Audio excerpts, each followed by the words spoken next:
নমস্কার সবাইকে। সবাই কেমন আছেন? আশা করি ভালো আছেন। আমিও খুব ভালো আছি। আমি রিয়া নিয়ে চলে এলাম আপনাদের কাছে নতুন একটা ভিডিও। ও খুব সহজে খুব সুন্দরভাবে আপনাদের সাথে আড্ডা দিতে। আড্ডা দেওয়ার জন্য এই ক্যাফেটাই চুজ করলাম, যেটা ছিল স্ট্রিট ফুড ক্যাফে। এটা স্পেশালি নাম হলো ফুচকা ম্যান। নাম শুনেই বুঝতে পেরে গেছেন কি খাবার হতে চলেছে। ফুচকার হাজারো ভ্যারাইটিস ছিল। তো আমরা সবসময় রাস্তা দাঁড়িয়ে ফুচকা খাই, তেঁতুল জলের ফুচকা, দই ফুচকা, এইগুলো আমাদের প্রচুর ফেভারিট। তো ওখানে খাওয়ার মজাই আলাদা। আপনারা সবাই জানেন রাস্তায় দাঁড়িয়ে খেতে খেতে এত ভালো লাগে ফুচকা, ধারণার বাইরে, বিশেষ করে মেয়েরা।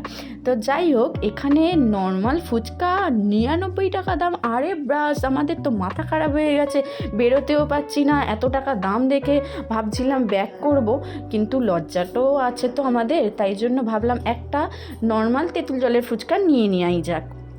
তার সাথে একটু পাওভাজি অর্ডার দিয়ে দিয়েছিলাম, যেহেতু সকালের সময় ছিল, আমরা টিফিন করে বেরোইনি, সেই জন্য দেখা যাক কেমন ধরনের হয়েছে। তবে এটা বলে দিই, এই ফুচকা ম্যান শপে একটা জিনিস খুব ভালো ছিল, সেটা হলো হাইজিন মেনটেন আর পরিষ্কার পরিচ্ছন্ন সমস্ত জিনিসটা সিস্টেমেটিকভাবে হচ্ছিল। যাই হোক, আমরা ফুচকা অর্ডার দিয়ে দিয়েছি। এবার ফুচকার জল দেখে আমাদের মাথা গেছে ঘুরে। আমরা কি এইটুকু তেঁতুল জল খাই?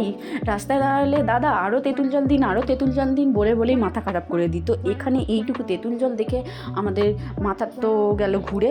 এবার যাই হোক, আমার বোন ফুচকা খেতে যেহেতু খুব ভালোবাসে, কেমন করে গপাগপ মুখের মধ্যে সাটাইয়ে দিচ্ছে দেখতে পাচ্ছেন।